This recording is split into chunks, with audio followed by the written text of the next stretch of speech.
Hai, Assalamualaikum.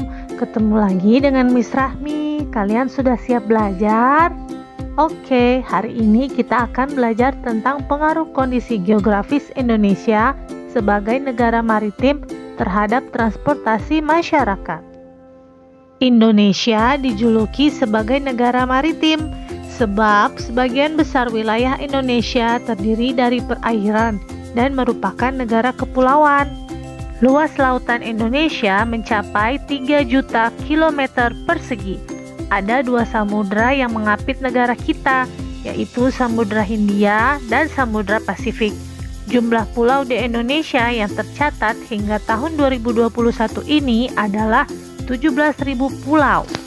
Karena kondisi geografis tersebut, maka penduduk Indonesia memerlukan alat transportasi yang bisa memudahkan untuk berpindah tempat. Alat transportasi yang bisa digunakan adalah transportasi darat, laut, dan udara. Pemerintah harus menyediakan alat transportasi beserta sarana pendukungnya. Transportasi darat yang biasa digunakan oleh masyarakat Indonesia adalah mobil, baik itu mobil pribadi maupun mobil angkutan umum, motor, dan bis. Pemerintah harus menyediakan sarana dan prasarananya seperti jalan raya, rambu lalu lintas, lampu penerangan jalan, dan lain-lain. Selain itu, ada kereta. Kereta di Indonesia ada yang antar kota, ada yang dalam kota. Kereta dalam kota, khususnya di Jakarta, ada beberapa jenis, seperti komuter lain, LRT, dan MRT.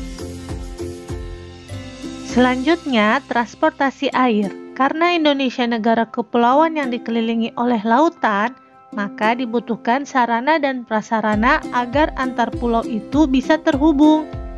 Selain untuk mengangkut orang, alat transportasi laut juga digunakan untuk mengangkut barang-barang kebutuhan masyarakat di pulau tersebut.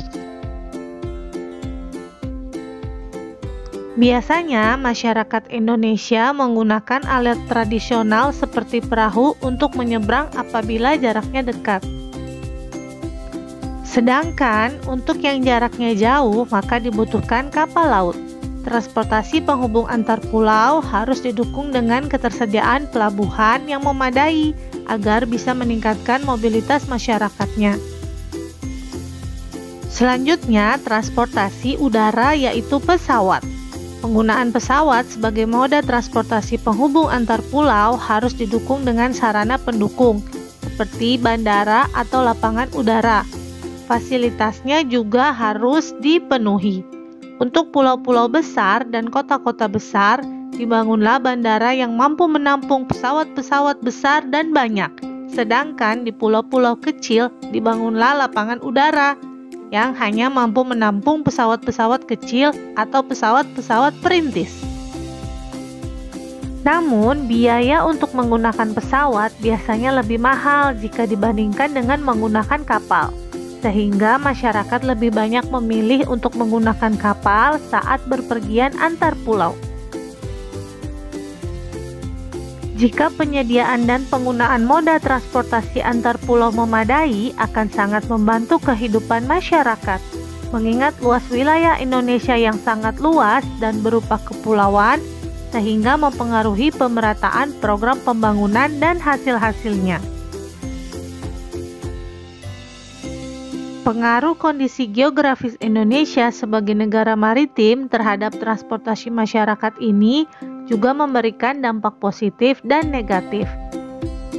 Adapun dampak positifnya yaitu bagi perkembangan alat transportasi, karena terpacunya bangsa Indonesia untuk membangun dan mengembangkan industri pesawat dan perkapalan. Selanjutnya, dampak negatifnya adanya perbedaan kemakmuran antar wilayah.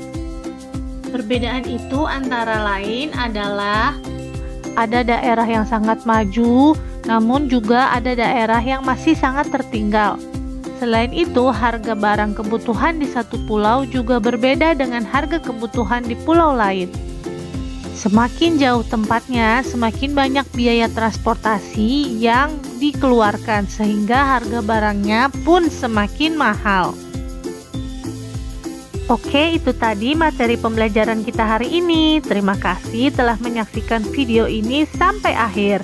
Sampai jumpa lagi dalam pembelajaran berikutnya. Kurang lebihnya mohon maaf ya. Bye-bye.